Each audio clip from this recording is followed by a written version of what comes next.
자, 여러분들은 사랑이 오래가는 비밀이나 비법 이런 것들을 알고 계신가요? 알고 있으면은 좀 댓글로 적어서 쌤 좀 알려주세요. 어쨌든 사랑이 오래가는 비밀에 관해서 자존감 수업의 저자인 윤홍균 정신건강의학과 전문 선생님이 세바시에서 사랑에 관련된 강연을 한번 하신 적이 있어요. 그래서 사랑이 오래가는 비밀에 대해서 알고 싶다, 궁금하다고 한다면 쌤이 준비한 이 요약 영상을 끝까지 시청해 주세요. 실제 이 세바시 영상은 대략 18분, 19분 정도 돼요. 약 20분 정도 되는데 그걸 보고 쌤이 조금 요약을 해 봤습니다. 어떤 사람을 사랑하는 게 더 행복할까요? 내가 사랑하는 사람, 나를 사랑해주는 사람. 네. 사실 정답은 없습니다. 정답은 없어요. 더 중요한 것은 자기 방어 기제, 방어 기제를 사랑해 줄 수 있는 사람, 이해해 줄 수 있는 사람을 만나는 게 더 좋다입니다. 방어 기제를 감당할 수 있는 사람을 사랑해라. 사랑이란 뭘까요? 네, 사랑이 뭐라고 생각하세요? 각자만의 정의가 있겠죠? 네. 어떤 사전적인 의미 말고도. 어쨌든 사랑을 하게 되면은 술에 취했을 때랑 비슷한 일이 발생합니다. 물론 친구들은 술을 마셔본 적이 없을 테니 어쨌든 도파민이라는 호르몬이 있어요. 그 도파민이라는 호르몬은 흥분제가 되기도 하고 즐겁게 만들어주기도 하고 생기 넘치게 만들기도 하고 열정을 일으켜 주기도 합니다. 어쨌든 이 도파민 때문에 심장이 두근거리고 잠도 안 오고 어떤 사랑에 대한 설렘의 감정을 느끼게 되는 거죠.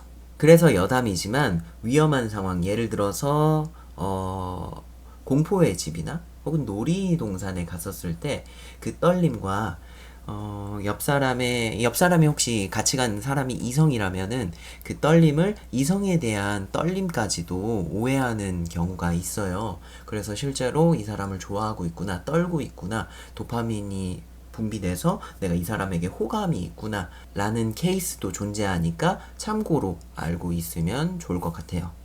근데 이 도파민이 왜 나쁠까요? 지나친 사랑은, 그러니까 지나친 도파민 분비는 건강에 해롭기 때문입니다. 도파민은 건강에 해롭기 때문에 몸은 나를 지키기 위해 권태기라는 걸 만들어요. 신기하죠? 그래서 콩깍지가 씌어있는 도파민인 상태랑 권태기가 오는 가바라는 상황이 펼쳐지게 되는 거예요. 이게 왔다 갔다 하는 겁니다. 그래서 대부분의 학자들은 사랑의 유효기간 혹은 유통기간을 3개월에서 3년으로 잡고 있습니다. 물론 3개월과 3년 사이의 그 텀이 굉장히 길긴 하지만 어쨌든 이런 시스템에 의한 혹은 도파민에 의한 어떤 사랑의 유통기한을 꼭 정하자면은 한 이 정도가 된다라는 거예요. 그럼 또 의문점이 생길 겁니다. 우리 부모님은, 할머니, 할아버지는 네, 서로를 아껴주고 사랑해주는 노부부들은 그럼 사랑을 하고 있는 게 아닌가요? 따라서 콩깍지와 권태기를 반복시켜주는 것이 사랑이 오래가는 비밀 중에 하나가 될 것 같습니다. 권태기를 극복하고 새로운 도파민을 맞이할 수 있는 준비를 해야 돼요. 자, 그럼 여기서 또 의문점이 생깁니다. 콩깍지, 도파민 시스템 알겠어. 권태기? 뭐 건강을 위해서 알겠어. 가바 시스템 뭐 알겠어. 그럼 이 권태기를 어떻게 극복해야 되냐라는 의문점이 생길 수 있을 것 같아요. 자, 그렇기 때문에 여기서 가장 중요한 것이 방어 기제라고 할 수 있습니다. 방어 기제란 스트레스를 받았을 때 우리가 보이는 행동 패턴을 의미합니다. 이게 연애 초반에는 서로 사랑하니까 한 명이 희생을 해서 맞춰줄 수 있어. 맞춰줄 수 있는데 이게 3개월 정도가 지속이 된다면은 맞춰줄 수가 없다는 거예요. 맞춰주기가 힘들다. 예를 들어서 어떤 사람의 방어 기제는 등산이야. 등산을 해야 돼. 근데 이 나의 연인이 등산을 싫어해. 그래서 연애 초반에는 등산을 안 갈 수도 있어. 근데 어떤 투닥거림이나 혹은 오해라던가 안맞음이 발견되고 이 사람으로 인한 스트레스가 생겨서 나는 이 스트레스를 풀기 위해서 방어기제가 나와야 되는데 못 나오니까 몰래 등산을 가. 근데 이 등산의 원인이 여자친구 혹은 남자친구 때문이야. 이렇게 된다면은 조금 힘든 연애를 할 수도 있는 거죠. 그렇다고 이 방어 기제를 바꾸면 되지 않느냐라고 반문할 수도 있을 것 같은데, 방어 기제는 하나의 습관이고 또 풍성이고 문화이기 때문에 쉽게 변화하기가 힘듭니다. 성격적인 부분에 해당되기 때문에.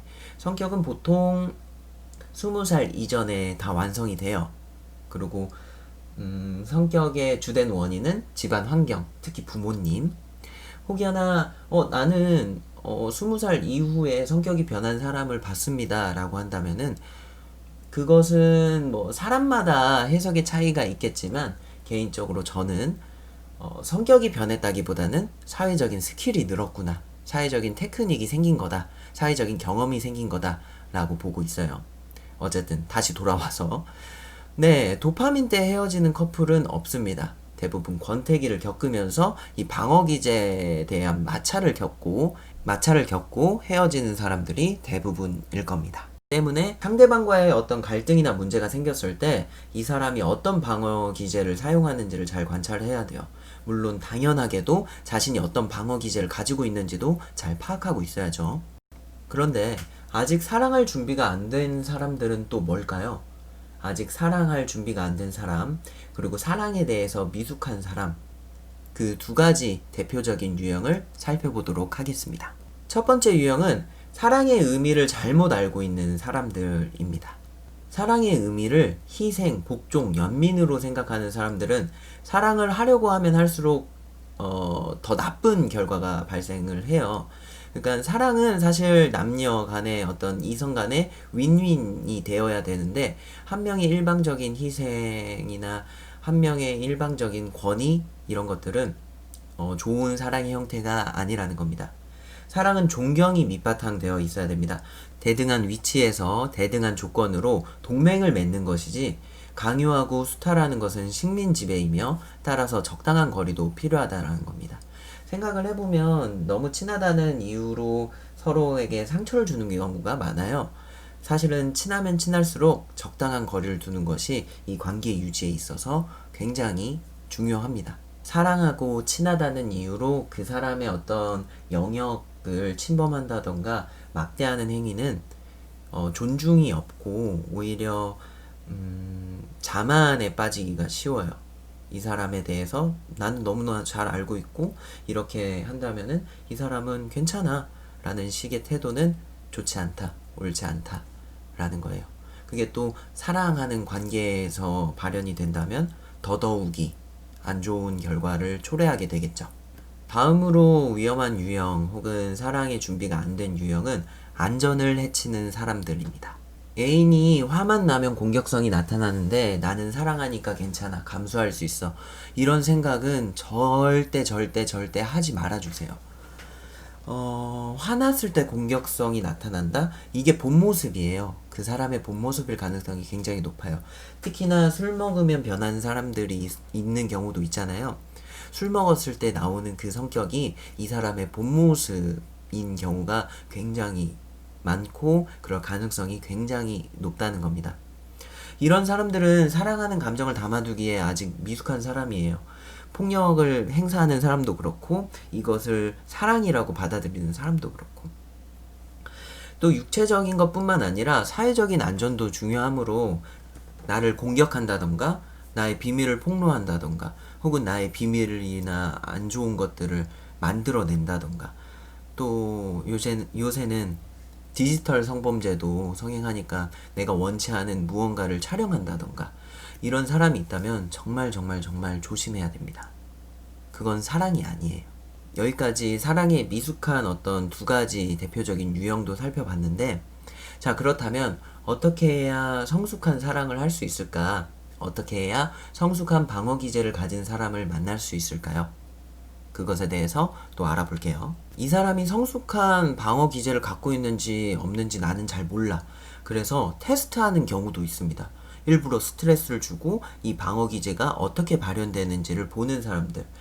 그럼 그 테스트를 통과하지 못하면 내가 떠나면 되지만, 그 테스트를 통과한 성숙한 사람이라면 이 테스트를 한 나 자신에게 좋은 감정을 가지고 있을까요?